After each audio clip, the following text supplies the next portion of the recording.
Hindi ko na po kaya ang ginagawa nila sa akin. Ito ang masaklap sa ibang mga OFWs na nagtatrabaho sa bahay na nakatagpo ng mga salbahing amo sa gitnang silangan. Talagang nakakaawa gaya nitong sinapit ni Kabayan.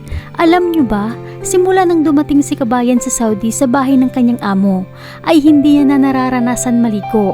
Pinapatulog lang siya sa semento at nililimitahan pa ang paggamit niya sa wifi. At kapag humihingi umano siya ng kumot, sasampalin siya ng kanyang amo. Pinapagalitan, kaya't nanawagan ito ng tulong sa publiko na matulungan siyang ma-rescue dahil hindi niya na umano kaya ang pagmamaltrato ng kanyang mga amo. Tapos kailangan ko ng rescue ito.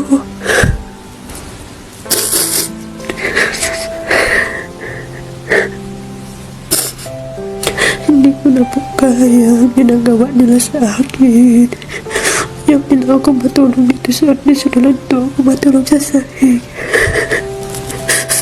Nung naghingi ako ng wifi sa kanila, nung galit sila, ginagalitan ako, muntik pa lang.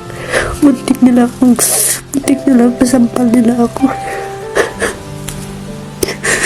Please po, inaniyang matulungan ko yung mga gamit ko. Andyan pa yan. Simula nung dumating ako dito. Please po, huwag na ako matulog sa sahig mamaya.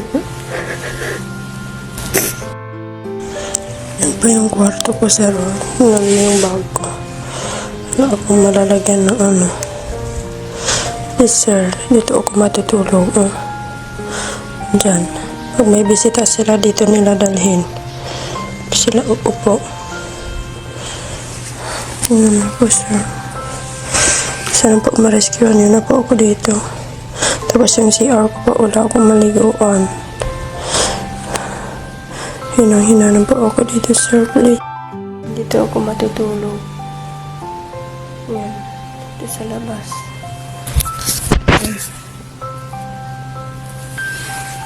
Dito ako matutulog, guys. Kawawa naman ako yung mga gamit ko. Simula, pagdating ko dito, ganyan pa rin yan. Dito ako matutulog. Sa sala na yan. Please like and share mga kababayan para kumalat ang video ni Kabayan para mapaabot sa mga kinauukulan nang makaalis na si Kabayan sa mala-impyernong bahay ng kanyang amo. Kaya sa mga nagbabalak mag-abroad, lalo na sa bansang Saudi, pag-isipan mabuti dahil hindi lahat sinuswerte.